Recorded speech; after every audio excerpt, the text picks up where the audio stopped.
दोस्तों, जीवन में दवाएं और दुआएं कितनी ही काम आती है ये हम सभी जानते हैं। दवाएं तो खरीदी भी जा सकती है, लेकिन दुआएं हासिल करना थोड़ा मुश्किल है।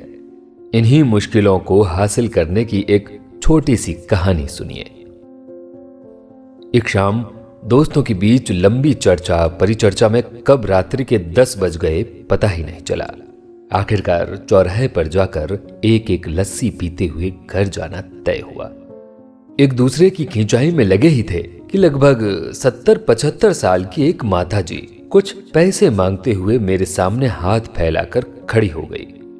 कमर झुकी हुई थी, कपड़े पुराने पहन रखे थे लेकिन गंदे नहीं थे। चेहरे की झुर्रियों में भूख तैर रही थी। आंखें भीतर को धंसी हुई थी किंतु सजल थी। उनको देखकर मन में न जाने क्या आया कि मैंने जेब में सिक्के निकालने के लिए डाला हुआ हाथ वापस खींचते हुए उनसे पूछ लिया, दादी लस्सी पीहो का? मेरी इस बात पर दादी कम अचंभित हुई और मेरे मित्र अधिक, क्योंकि अगर मैं उनको पैसे देता तो बस 5 या 7 रुपए, लेकिन लस्सी तो पूरे 40 रुपए की थी। इसीलिए लस्सी पिलाने से मेरे गरीब हो जाने की और दादी के मुझे ठग कर अमीर हो जाने की संभावना बहुत अधिक बढ़ गई थी।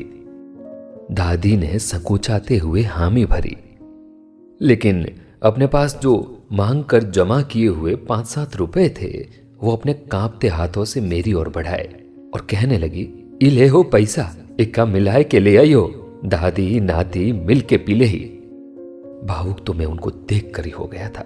रही बची कसर उनकी इस बात ने पूरी कर दी और भरभराए हुए गले से मैंने दुकान वाले से एक लस्सी बढ़ाने को कहा।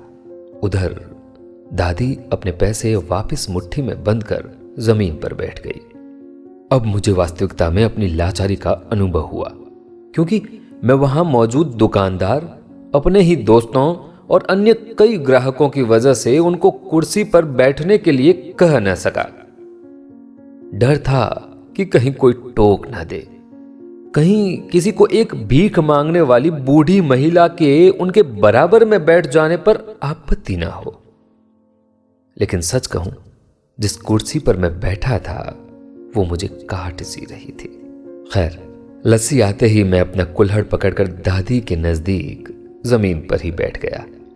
मेरे दोस्तों ने मुझे एक पल को घूरा, लेकिन कुछ कहते उससे पहले ही दुकान के मालिक ने आगे बढ़कर दादी को उठाकर कुर्सी पर बिठाया और मेरी ओर मुस्कुराते हुए हाथ जोड़कर कहा, ऊपर बैठ जाइए साहब।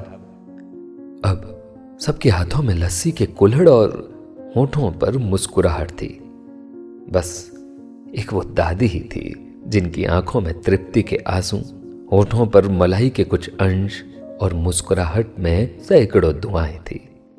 दोस्तों, न जाने क्यों जब कभी हमें 10, 20 या 50 रुपए किसी भूखे के लिए खर्च करने होते हैं तो वो बहुत ज्यादा लगते हैं। लेकिन सोचिए, क्या वो चंद रुपए किसी के मन को तृप्त करने से अधिक कीमती हैं? क्या किसी गरीब की आंखों में तृप्ति के आंसुओं से अधिक कीमती हैं? क्या उन रुपयों से होठों पर मुस्कुराहट खरीदी जा सकती है? नहीं ना।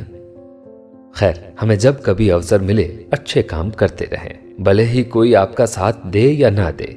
लेकिन एक बात कहूं, ऊपर जब अच्छाइयों का हिसाब किया जाएगा ना, तब तृप्ति के यही आंसू, यही सजल आंखें और दुआएं देते यही होंठ तुम्हारी अच्छाइयों के गवाह बनेंगे। यही थी दादी और लस्सी की कहानी।